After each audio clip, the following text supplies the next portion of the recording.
Nous avons été reçus, c'est-à-dire une délégation du Parti Les Démocrates conduite par le deuxième vice-président du parti, l'honorable Mironi Achadi, président du groupe parlementaire des démocrates. Nous avons été reçus par les ministres de l'Intérieur et de la Sécurité publique et par le ministre de la décentralisation.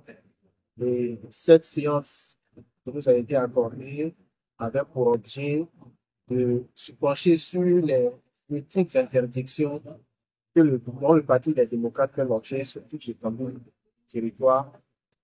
L'interdiction de manifester, interdiction de se réunir, interdiction de tenir des activités des réunions avec les militants sur la base, la plupart du temps, de motifs injustifiés.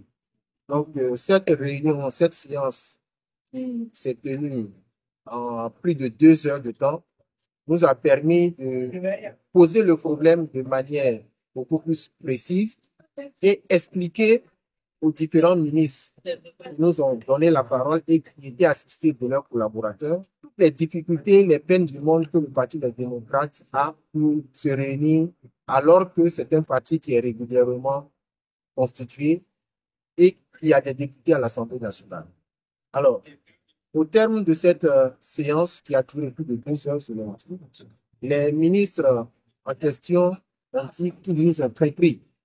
On dit qu'ils se réuniraient ensemble avec leurs collaborateurs et rendraient compte aussi au chef de l'État des difficultés que le parti, les démocrates, rencontrent. Ils ont fait des suggestions. Nous avons aussi fait nos suggestions en conformité avec la charte des partis politiques, en conformité avec la loi sur le statut de l'opposition, qui reconnaît aux partis de l'opposition le droit de se réunir, le droit de manifester, avec l'assistance des forces politiques. Donc, nous restons à l'écoute. Les ministres ont promis nous revenir incessamment après que compte rendu ait été fait au chef de l'État, au président de la République, et après une réunion de travail pour nous faire des suggestions, mais surtout avec l'objectif de respecter l'équité, parce que ils ont eux-mêmes, à la limite, reconnu que ce que nous dénonçons, c'est l'absence d'équité dans le traitement qui nous est infligé par les maires et les préfets.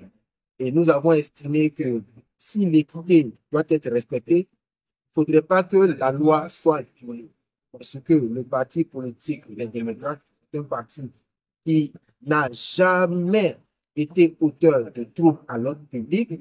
Dans aucune des manifestations par le passé qui ont été tenues par le parti des démocrates, on n'a jamais constaté un trouble à l'ordre public.